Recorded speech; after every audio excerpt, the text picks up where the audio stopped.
So this week on the DIY van build, we are going to be pulling our wire again. Now if you're new here, my name is Jeff Dares. This channel is Dares Drives, and we're currently converting a 2019 Mercedes Sprinter van into a 4x4 overland roaming home, which we're going to travel the continent with. So if you like that kind of thing, hit that subscribe button. But let's get to work. So when thinking about the 12-volt wiring, the first thing I had to figure out was how many appliances do I have and what kind of fuse breaker do I use to be able to handle those appliances, because each appliance needs to be fused individually. So the one I ended up purchasing was this Blue Seas 12 circuit fuse box. So this was purchased off Amazon. It's out of the marine industry. Although we have no plans on the inside of this van ever getting wet, it's good just to know that if anything ever did happen, it's protected a little bit, just a little bit. Now I was sharing all the links to the products I was using down below through Amazon affiliate stuff, because it makes it nice and simple for me to put it on there and show you guys what we're looking at. You guys can go in there, see what it cost, all that kind of good stuff. But Amazon recently made a change to their program in which we're now too small to be able to promote their products. It's kind of a shame, I think, but what do you do? We need to get to 500 subscribers before I can start linking stuff down below again. So if you're watching this, maybe give us a hand, hit that subscribe button, and that way I'll go back to all the videos and I'll relink all the new stuff once I'm allowed to do it again. And at this moment right now, we're at 299. So thank you to 299 people that decided they wanted to watch this. That's big for me. I don't know what Amazon's thinking. Kind of weird. Anyways, back to work. Now to complete a job of 12-volt wiring, we're just running the wires through the van like we did last week with our 110-volt wires. The tools that are required, once again, are pretty general tools. You need a whole bunch of electrical tape. You need a good set of wire strippers, wire cutters, a good soldering iron, and a good label maker. Because after all these wires are run inside there, all these wires are going to start looking the same really fast. And last but not least, we're going to need a good wire gauge chart.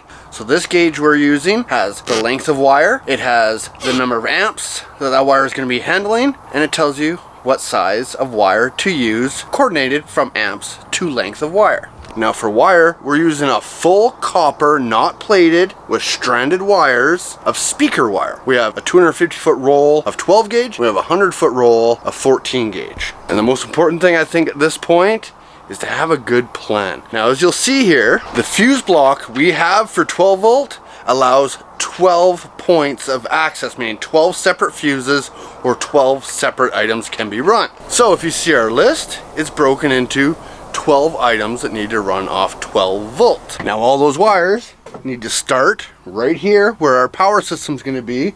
Just like all our solar panels, our fog lights, all those wires went into the same spot as well. Then they're going to run out to their locations.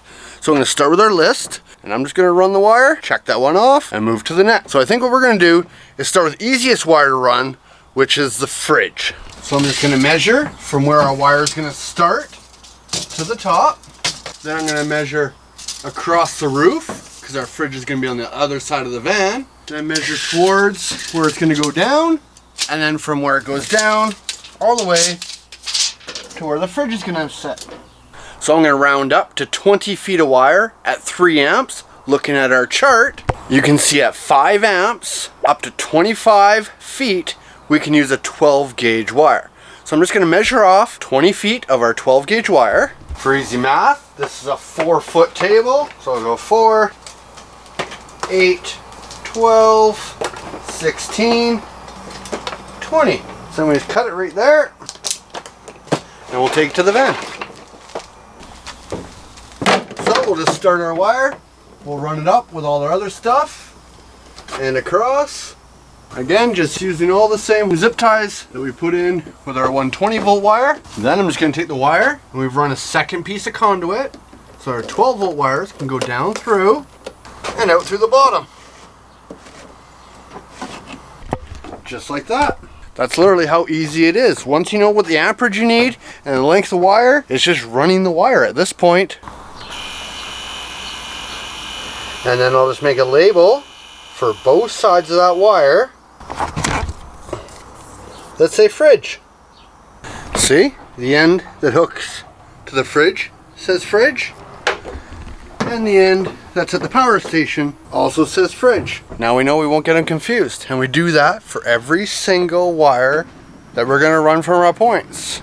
Now to figure out the amperage for most of your appliances, kind of like the max air fan, you can just Google max air fan amps, and it'll come right up showing you that it's 9 amps at startup and only a couple amps when it's actually running itself. The other way is the equation. So if you can only get the watts that the unit uses, so say it's 100 watts, you're just going to divide it by the voltage, which is 12 volts, which is going to give you like 8 amps. Pretty straightforward stuff. And then with anything like that, I gave it a service factor. I do a 1.25. So whatever the amperage is, I times by 1.25. And that's what my fuse size is actually going to be. Because you can't be right at the amperage or else you'll pop the fuse all the time. 1.25 is just a quarter over what the actual amperage should be. That way if it ever did draw too much, which means it's shorting, it'll pop the fuse instead of causing a fire.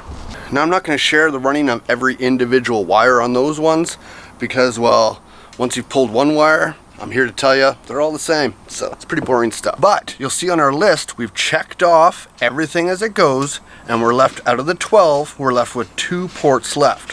One is the Wi-Fi booster, and the Wi-Fi booster is going to sit right here in the power unit and has its own 12 volt cable to it. So I don't actually have to run a wire for it. We'll just hook it into our fuse panel when we get to that stage of the build. The second one that's unchecked is our lights. Now I left those to last because we actually have to build kind of a wiring harness for those. So basically I'm gonna have one cable going all the way down the side of the van, and then I'm gonna split it into one individual line to each single light, because all the inside lights are gonna work off of one switch. So the lights I chose are these flush mount lights right here.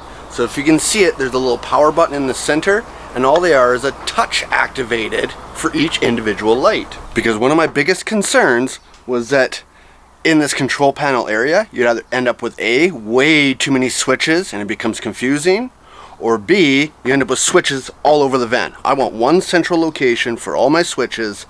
That way, I just come here, click it. It's a van. It's 90 square foot. Anywhere I go in this, it's like 2 or 3 steps. They might as well all be in one location. And this gives us the opportunity to have all of our roof lights in our van off one switch, but they can all be operated independently. And those little lights are like 1/4 of an amp each, meaning like all 12 of them, if they're all on at the same time, still only drawing like 3 amps. Then we also have our star system, which is going to go on the ceiling of our van. Now I'm not going to get too much detail about it, but if you've seen the video way back when about our deck, you'd know kind of what our ceiling is going to look like. Haha. But between all the ceiling lights and the star lights, we're still only looking at like 5 amps of power. So really not a big draw at all. So what we're going to start off with is I'm going to take one of our 12 gauge pieces of wire and I'm going to run it the whole length of the van. And then at each section where it comes across here, and we're going to have a light in the ceiling, I'm going to run one of our 14 gauge wires off of that to each individual light throughout the whole van, front to back. And what a long, painful, tedious job that is. Remind me that I never, ever, ever want to be a Sparky. That's just not fun. It's monotonous, it's repetitive, and not fun at all. I'm so glad we're almost done. See? And there it is. I know, it's still not much to look at on video, but we're getting there step by step, my friends. It's a lot of work we're putting in here. But as you'll see, I've gone and labeled them all as well. So that one says ceiling. Ceiling. This one says bathroom. So on and so forth, all the way back. Even our counter lights. Our lights above the bed. These are going to be our lights for underneath the bed. I also ran down through our looming here. This is all of our camera stuff. So we got power to our camera, as well as all of our RCA jack that all come from the roof. They're all in place. We got our pump number 1 for our fresh water, pump number 2 for our shower water. All of our fans are hooked up. We're ready to rock, my friends. Now if you look at our sheet, number 1 to 12 are all completed, but we still have a number 13. And yes, this blue C thing is only 12 ports. And that's because our S3 heater actually has to be inline fused directly to the battery with a 20 amp fuse. But if you look at this crazy thing, The wires on this are insane. I don't even know where to start, telling you the truth. And the instructions, that's all you get, one page, kind of showing you how it works. I'm gonna say for a guy like me that's never done anything like this before, way over my head, like way. But we're gonna get it figured out, but I need to make a phone call, and I can't do that till Monday. So we're gonna have to come back to that, which also means, remember when I said you need a whole bunch of electrical tape at the beginning of the video? Well, that was for all these, so that we could take them, squish them together, and get them all up there nice and tight. And I'm not gonna be able to do that till I figure out that heater situation first, because I know I am gonna have to chase some wires from where the furnace goes to where the control unit is going to be, because I want the controls and the thermostat to be up front here with everything else, not way back here. So that you're gonna have to come back, and we'll do it next week probably. So we're all gonna have to wait, my friends. That's just the way it is. But everything's in place. If I hooked power up to it, I could have lights in here and stuff, but there's so many steps still to go before that. So for now, I'm gonna consider this another completed project, another video in the banks, my friends. So if you made it this far and you haven't hit that subscribe button yet, maybe consider doing so. No pressure, you do you, but it is completely free and it does mean the world to me. If you have subscribed, thank you, thank you, thank you. And of course, as always, we will see you next Sunday. Perfect.